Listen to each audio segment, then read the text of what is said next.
Boa tarde a todos. Comecemos, como é habitual, pelos números.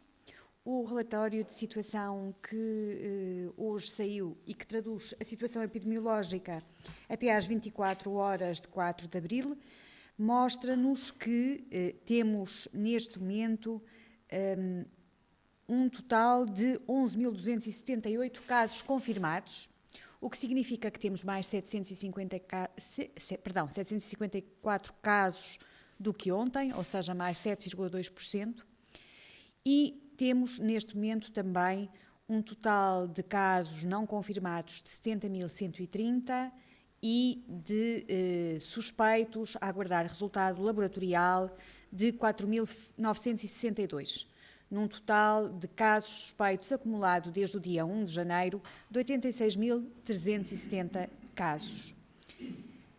Neste momento, temos 75 casos recuperados, os mesmos que ontem já tínhamos no nosso relatório, e temos um registro de 295 óbitos, que representam mais 29 óbitos do que no dia anterior, ou seja, uma taxa de letalidade de 2,6% no nosso país, que é de 10,6% no grupo etário com mais de 70 anos. Gostava de sublinhar que estes casos de óbitos têm a concreta distribuição etária que se encontra descrita no boletim e que significa que mais de 180 óbitos se situam no grupo com mais de 80 anos. Quanto à distribuição dos casos confirmados em termos de cuidados domiciliários ou cuidados hospitalares, tínhamos ontem 87,1% dos casos confirmados em casa e 9,6% dos casos confirmados internados. Dos casos internados, 1.084 casos estavam internados em hospital e destes 267 internados em unidades de cuidados intensivos. E, como tal, no momento em que percebemos da análise dos números que crescem os doentes com necessidade de internamento hospitalar e, concretamente, o número de doentes com a necessidade de internamento em cuidados intensivos, é particularmente importante que todos percebamos que a pressão sobre o internamento hospitalar está a crescer e que daí retiremos consequências. E estas consequências prendem-se com dois aspectos que eu hoje gostava de sublinhar. Um primeiro, com o reforço da capacidade da medicina intensiva no sistema de saúde português e particularmente no Serviço Nacional de Saúde. Recordo-vos que no início de março o SNS tinha identificado uma capacidade instalada de 1.142 ventiladores para o apoio a doentes Covid-19 adultos e que este número não incluía, provavelmente estarão recordados, equipamentos afetos às unidades de cuidados intensivos coronários, de queimados e de apoio às cirurgias de urgência. Entretanto, foram realizados dois operações, com a equipa do Dr. João Gouveia, que agora coordena a Comissão de Acompanhamento da Resposta Nacional em Medicina Intensiva para a Covid-19, com o apoio de muitos clínicos, de muitos engenheiros, de muitos técnicos e de muitos fornecedores. Vários ventiladores que não estavam a ser utilizados foram recuperados, foram testados e estão a uso. Por outro lado, com a equipa da Administração Central do Sistema de Saúde, e temos connosco o Sr. Vice-Presidente da Administração Central do Sistema de Saúde, foi realizado um processo complexo e paciente de identificação de fornecedores de novos equipamentos, de verificação das especificações técnicas desses novos equipamentos, dos prazos de entrega, de encomendas, de concretização de pagamentos e de organização do transporte. Aliás, não foi só o Ministério da Saúde que esteve envolvido neste processo, sem a colaboração de outros ministérios e, concretamente, do Ministério dos Negócios Estrangeiros, este processo não teria sido possível. À data de ontem, a Administração Central do Sistema de Saúde reportava ter comprado 1.151 ventiladores, ter recebido em doação 247 ventiladores e ter recebido por empréstimo da Air Liquide, um fornecedor de ar líquido hospitalar, 140 ventiladores. O reforço da nossa capacidade destes equipamentos atinge, assim, os 1.538 aparelhos, 85% dos quais aparelhos com capacidade invasiva e, consequentemente, bem mais do que duplicando aquilo que era a capacidade ventilatória existente no início de março. Renovo o agradecimento à EDP, à Galp, à Associação Portuguesa de Bancos e a inúmeros particulares que nos apoiaram neste processo. Hoje, chegaram a Lisboa, num voo da TAP, como sabem, 144 desses ventiladores. Eles correspondem quer a compras da Administração Central do Sistema de Saúde, a doações da EDP e a doações de particulares para além também de aquisições realizadas por algumas câmaras municipais. Chegaram ainda neste mesmo voo 280 monitores para utilização em unidades de cuidados intensivos, que também resultaram de compras e de doações. Estes equipamentos serão agora distribuídos de acordo com aquilo que foi a decisão técnica, que teve em conta as necessidades manifestadas por diversos hospitais, a respectiva capacidade de aumento de camas, porque não bastam os equipamentos, é necessário ter também estruturas de instalações e de recursos humanos adequadas à sua colocação e também de acordo, obviamente, com aquilo que foram as indicações dos mecenas. Referir ainda a este propósito que o cronograma de chegada das restantes entregas tem em conta as datas de 6 de abril, para a recepção de mais 508 ventiladores, de 13 de abril, de 30 de abril e até de maio, na medida em que entendeu-se adequado aproveitar a generosidade de vários mecenas para robustecer o nosso Serviço Nacional de Saúde de uma forma mais permanente e independentemente do calendário da pandemia, com capacidade ventilatória de qualidade substancial. O segundo tema, relativamente ao qual gostava de dar uma nota, prende-se com a utilização da capacidade de internamento hospitalar, já não em cuidados críticos, mas apenas para os doentes que necessitem de resposta hospitalar.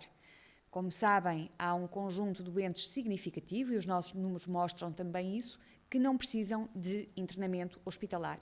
E é muito importante que o sistema seja utilizado de uma forma eficiente, reservando as respostas hospitalares para aqueles casos que efetivamente deles precisam. E todos sabemos que é um ponto crítico da utilização do Serviço Nacional de Saúde, mesmo em épocas normais, a circunstância sistemática de internamentos inapropriados por constrangimentos no encaminhamento de utentes, quer para a Rede Nacional de Cuidados Continuados e Integrados, quer para as estruturas residenciais de apoio para idosos, quer para os domicílios ou as próprias famílias. E neste momento é necessário fazer um apelo redobrado ao esforço de articulação de toda a nossa estrutura social para que os hospitais sejam efetivamente reservados para os casos graves e para os casos críticos. Para isso, é muito importante prevenir bloqueios à admissão de utentes noutras estruturas e garantir que o movimento de utentes se faz de acordo com aquilo que são as regras de segurança. Recordo que a admissão de novos utentes em unidades da Rede Nacional de Cuidados Continuados e Integrados ou em estruturas residenciais para idosos implica, de acordo com as normas já disponíveis da Direção-Geral da Saúde, um teste laboratorial para SARS-CoV-2. Exige uma avaliação clínica pelos profissionais de apoio à instituição de destino, atestando a inexistência de sinais e sintomas de infecção respiratória no momento da admissão. Exige que, independentemente do teste, do resultado do teste e do resultado desta avaliação clínica, o novo utente seja colocado num período de quarentena não inferior a 14 dias. Vale a pena sublinhar uma vez mais que a doença tem um período de incubação que se estima entre 2 e 14 dias e que assim, 14 dias após o eventual contacto com um caso, pode-se excluir com elevada probabilidade a possibilidade desta pessoa ter desenvolvido doença e é por isso que este prazo é o prazo indicado. Em situações específicas em que não seja possível realizar o teste laboratorial antes da admissão, a admissão pode ocorrer com o lar, a instituição de destino, a ter os cuidados adequados, quer de proteção dos trabalhadores, quer também de isolamento deste utente que está a entrar. Depois, gostávamos de sublinhar duas situações específicas que muitas vezes têm sido suscitadas. As situações de regresso de um tratamento num hospital, por exemplo, uma hemodiálise, ou de regresso, por exemplo, de uma agudização do estado de saúde que motivou uma deslocação ao serviço de urgência. Nestes casos, a recomendação é de que, se o utente teve um contacto com o exterior, com um serviço de saúde, inferior a 24 horas, isso faz com que este contacto seja um contacto que, pela sua limitação temporal e pela circunstância de ter sido feito um contacto apenas com profissionais de saúde, eles próprios com uma barreira de equipamentos de proteção individual, a probabilidade de transmissão não tenha acontecido e, portanto, a indicação é que este utente com uma deslocação inferior a 24 horas, quando regressa à instituição onde estava, apenas seja colocado em isolamento sem necessidade de fazer um teste de repetição. Coisa diferente é a circunstância de o utente de uma destas instituições estar a regressar de um internamento, por exemplo, num hospital. Nesse caso, a recomendação é que o hospital onde o utente esteve internado promova a realização do teste antes do regresso à instituição. Caso o resultado do teste seja positivo e o utente não tenha necessidade de internamento hospitalar, apelamos a que o utente possa regressar à instituição onde estava acolhido.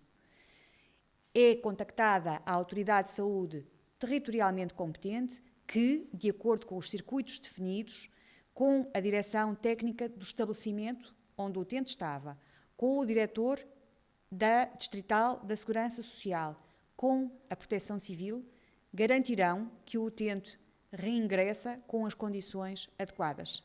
Reitero que os utentes que estão nestas estruturas, que sejam confirmados com Covid positivo e que não precisem de estar hospitalizados, devem estar isolados dos restantes, com os cuidadores exclusivamente dedicados a si e devidamente protegidos e com garantia de seguimento clínico, esse sim assegurado pelas equipas de saúde familiar, do agrupamento de centros de saúde e, quando necessário, do hospital da área de influência.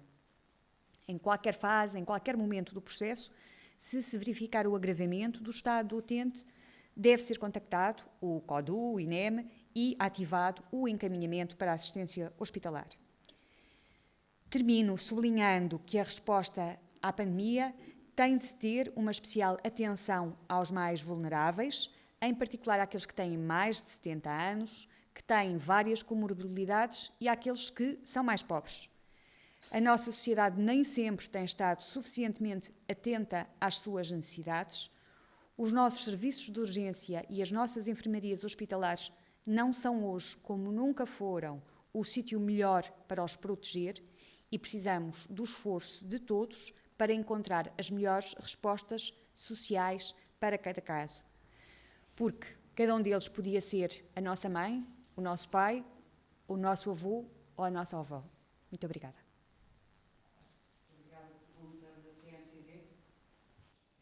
Bom dia, Francisca Genésio, jornalista da CMTV, ao serviço também da SIC e da TVI. Eu gostaria de fazer uma pergunta em relação aos testes. Se não há falta de testes, o porquê de estarem a ser marcados para depois da Páscoa? Posso citar um caso em específico em Braga, que estão a ser marcados para depois do dia 20.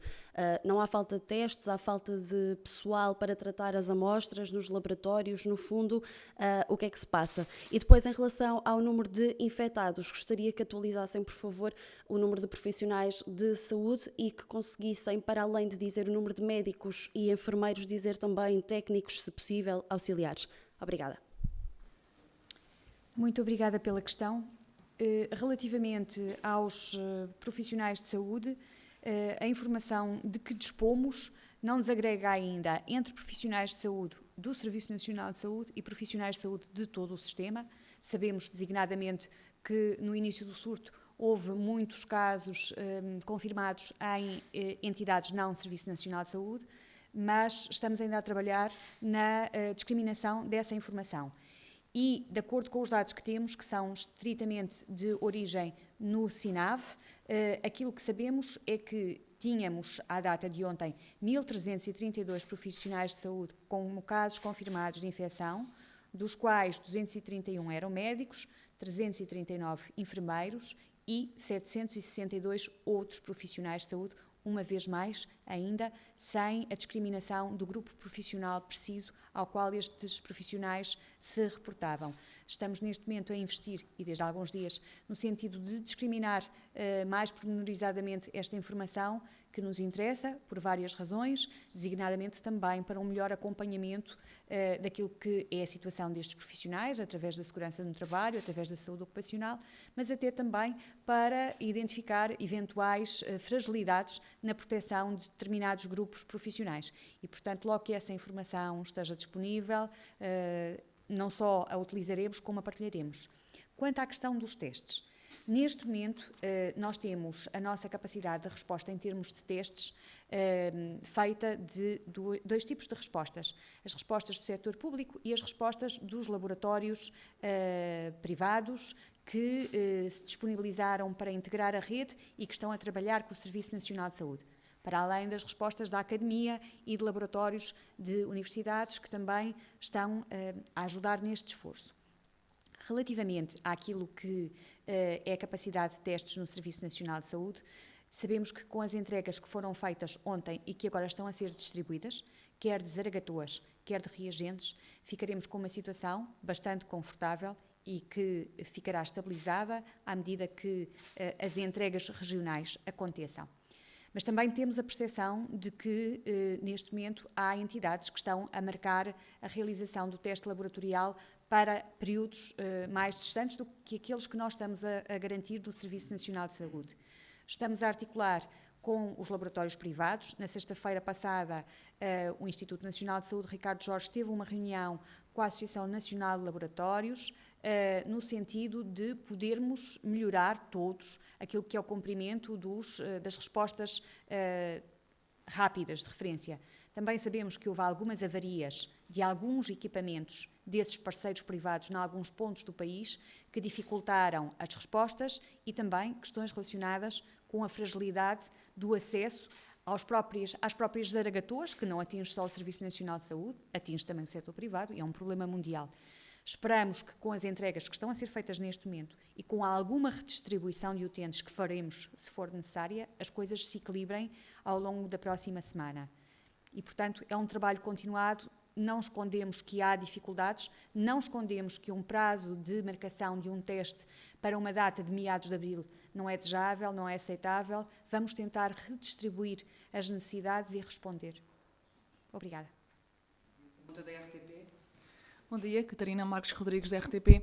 Gostava primeiro que clarificasse a data da próxima entrega de ventiladores e também, nós temos visto algumas pessoas a usar máscaras e luvas e, por exemplo, a usar as luvas quando vão ao supermercado e a colocar as mãos nos olhos ou a colocar a mão em outras partes do corpo, no fundo a fazer um uso incorreto deste tipo de equipamentos. Está previsto algum tipo de ação para explicar às pessoas como usá-los, visto que pode ser contraproducente, não é?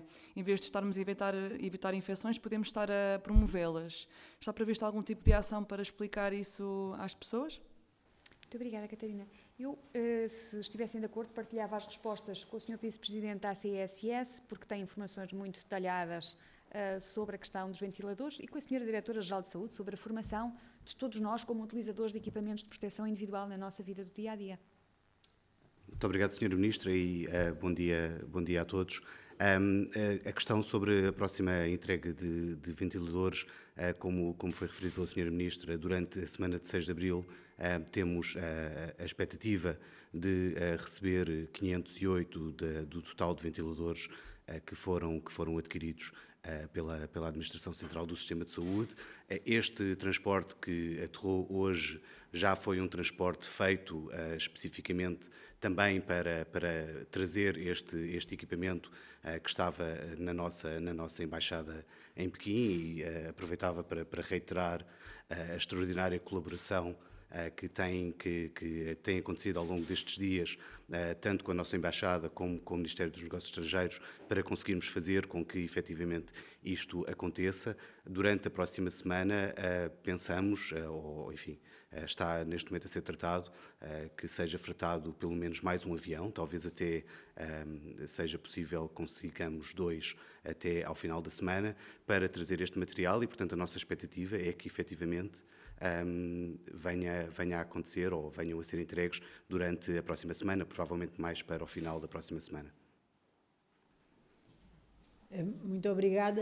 Relativamente ao uso de equipamento de proteção pela população em geral, tem havido formação e informação, mas nunca é demais repetir que o uso indevido de material de proteção pode ser mais contraproducente e dar até uma falsa sensação de segurança. Concretamente, em relação às luvas, as luvas, quer não se tenha luvas, quer se tenha luvas, se tocar numa superfície contaminada, obviamente que os vírus e as gotículas ficam na superfície das luvas e, portanto, se forem levadas à cara, à boca, ao nariz ou aos olhos, os vírus são transmitidos à boca, ao nariz e aos olhos. E, portanto, as luvas são apenas uma falsa sensação, quando muito serviriam para ser usadas uma única vez, num único ato de contacto, descartadas, tiradas, deitadas fora. Se não usemos as nossas mãos, tentemos não levar de facto à face, evitemos ao máximo e lavemos as mãos com frequência. Volto aqui a dizer que a principal medida de proteção das mãos é a lavagem frequente e no intervalo da lavagem não tocar na cara ou tentar não tocar, sobretudo na boca, no nariz e nos olhos. Portanto, umas luvas, sobretudo se utilizadas frequentemente e seguidamente e consequentemente, só estão a acumular potencialmente vírus de diversas origens e, portanto, dão uma falsa sensação de segurança. Mais nada. E, portanto, muito cuidado com a utilização de luvas indevidamente. Há é que lavar as mãos, tentar evitar tocar nas superfícies, tentar evitar tocar na cara e lavar as mãos, lavar as mãos, lavar as mãos. Pergunta por videoconferência da Agência Lusa. Bom dia, Célia Paulo, da Lusa. Chegaram relatos de cirurgias que têm vindo a ser adiadas, nomeadamente na área da oncologia. Eu gostaria de saber se esta situação é generalizada a todos os hospitais e tratando-se de cirurgias urgentes, como é o caso da oncologia, eu gostaria de saber se elas estão a ser remarcadas. Tendo em conta que muitas vezes estas cirurgias ultrapassam os prazos que são definidos para serem feitas, que consequências é que isto poderá trazer para os doentes, nomeadamente para os doentes oncológicos? Ainda nesta área, gostaria de saber também se exames como mamografias ou exames de rotinas para certos doentes também estão a ser adiadas. Obrigada. Muito obrigada pela questão, que me permite esclarecer que em 16 de março, por meu despacho, foi determinado que as intervenções cirúrgicas que não fossem consideradas clinicamente como urgentes e muito urgentes poderiam ser, em função da avaliação da instituição, da direção clínica e, naturalmente, daquilo que é a decisão clínica para cada doente, remarcadas, adiadas para uma data posterior. Isso significa que se procurou com esta norma, com esta orientação, precaver que a capacidade de resposta do Serviço Nacional de Saúde ficaria preservada para os casos mais urgentes, mas que os casos prioritários e muito prioritários continuariam a ter resposta no Serviço Nacional de Saúde. Por outro lado, é muito importante referir que os vales cirúrgicos emitidos para o setor privado, para o setor convencionado, não foram suspensos. Portanto, aquilo que é a resposta que o setor com o qual o SNS se articula pode dar está preservada, desde que essas instituições permaneçam a funcionar na medida em que são tendencialmente instituições menos afetadas pela Covid-19. O mesmo se passa relativamente aos meios complementares de diagnóstico e terapêutica. Nesse mesmo despacho que eu referia, também é dada uma orientação para que os meios complementares de diagnóstico e terapêutica que não correspondem a situações urgentes possam ser remarcados. E isso abrange designadamente as situações de eventual rastreio.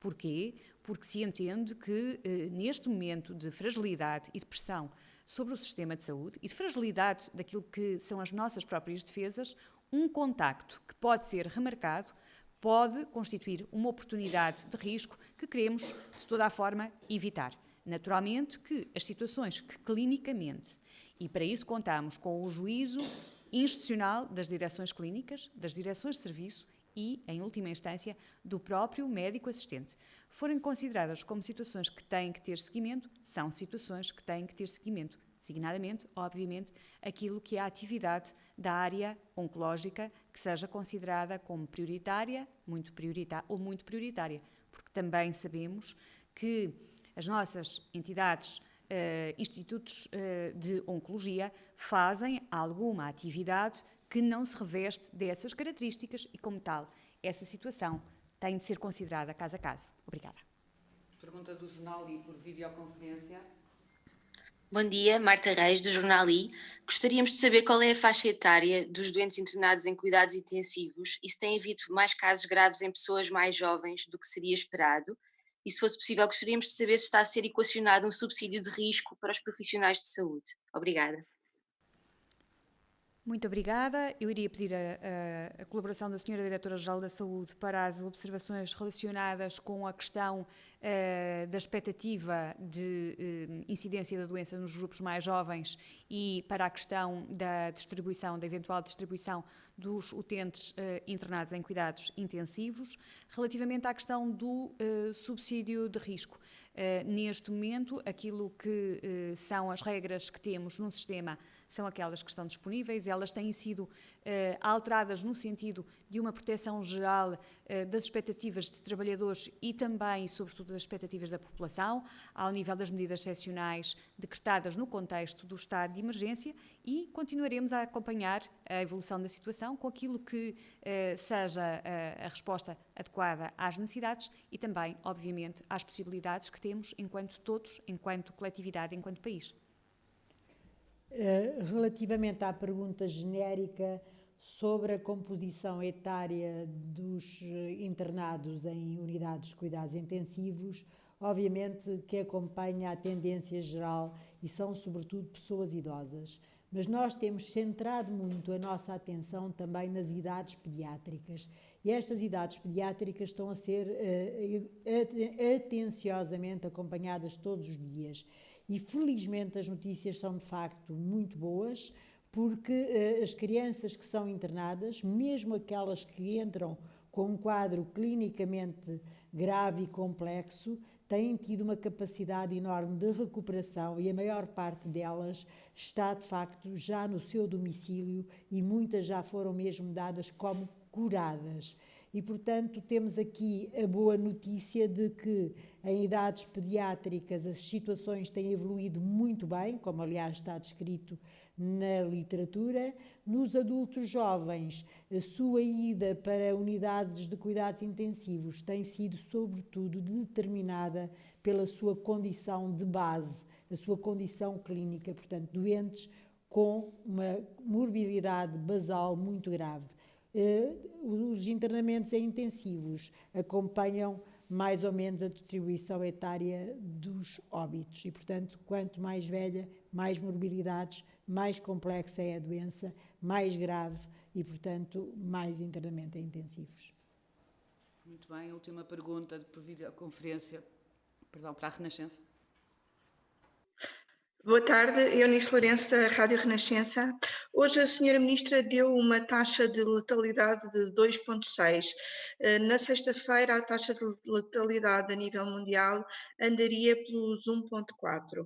Eu gostava de saber que valor dão a estes números e que comparativo é possível fazer tanto com a taxa mundial como com os países que nos são mais próximos. Obrigada pela sua questão. Nós sabemos que as taxas de letalidade para esta doença refletem um conjunto de aspectos, não só o desempenho do próprio sistema de saúde, mas também aquilo que é a estrutura demográfica da população afetada. Portanto, a nossa taxa de letalidade de hoje é de facto 2,6.